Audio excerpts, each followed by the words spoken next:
कभी कभी एक बहुत ही मॉडर्न सा सवाल हमें एक बहुत पुराने रहस्य के दरवाजे तक ले जा सकता है। आज हम एक ऐसी ही पहेली को सुलझाने वाले हैं जो असल में रियलिटी के नेचर पर ही सवाल उठा देती है। तो चलिए शुरू करते हैं।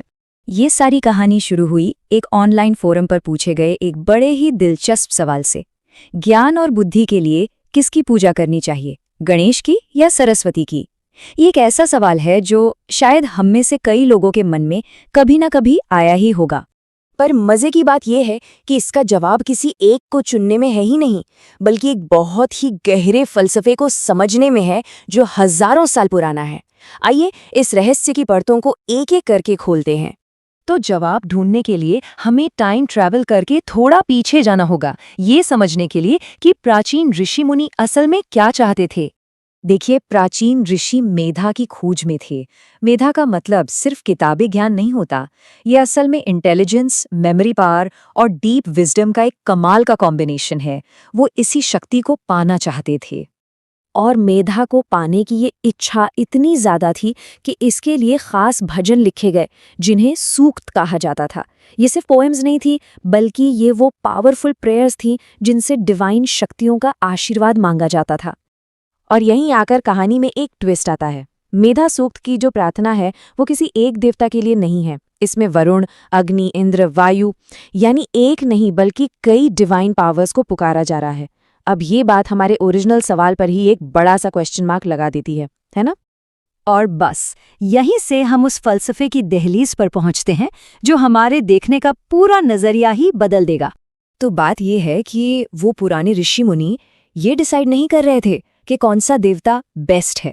उनका लक्ष्य इससे कहीं ज्यादा बड़ा और गहरा था। उनका फोकस देवताओं से भी ज्यादा खुद रियलिटी के नेचर को समझने पर था, और इसी खोज ने उन्हें एक जबरदस्त सच तक पहुंचाया। ऋग्वेद की ये एक लाइन इस पूरे रहस्य को सुलझा देती है। सत्य एक है, ज्ञानी उसे कई नामों से पुकारते हैं। जरा सोचिए इस बात की गहराई। ये हमें बताता है कि जो चीजें हमें ऊपर से अलग अलग दिखते हैं, उनके पीछे एक ही अल्टीमेट ट्रूथ छिपा हुआ है। अच्छा, इस तरह की सोच के लिए एक शब्द है हेनोथिज्म। इसे ऐसे समझिए, सूरज तो एक ही है पर उसकी किरणें अनगिनत हैं। ठीक उसी तरह परम सत्य एक है और सभी देवी देवता उसी एक सच के अलग अलग रूप या पहलू हैं। तो चलिए अब इस एंशिएंट विजडम को लेकर वापस अपने मॉडर्न सवाल पर आते हैं, गणेश बनाम सरस्वती। तो इस फिलॉसफी के हिसाब से गणेश और सरस्वती दो अलग अलग पावर्स नहीं हैं, वे दोनों एक ही परम सत्य के अलग अलग रूप हैं, जिसे ब्रह्म कहते हैं। ब्रह्म मतलब वो एक अल्टीमेट रियलिटी, वो इन्फिनिट पावर जिससे सब कुछ बना है। और ये कितनी कमाल की बात है नहीं, जो आइडिया हजारों साल पहले ऋग्वेद में लिखा गया था वही आज एक ऑनलाइन फोरम पर डिस्कस हो रहा है। ये दिखाता है कि ये सोच आज भी कितनी रेलेवेंट और जिंदा है।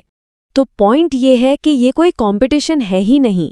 असली सवाल ये नहीं है कि किसे चुने, बल्कि ये है कि ये दोनों ही उस एक सच को कैसे दिखाते हैं। इस बात को और अच्छे से समझने के लिए आइए सरस्वती का एग्जाम्पल लेते हैं।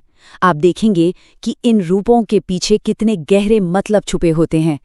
नॉर्मली हम सब सरस्वती जी को ज्ञान, आर्ट, म्यूजिक और स्पीच की देवी मानते हैं, राइट? ये तो उनकी सबसे जानी पहचानी पहचान है।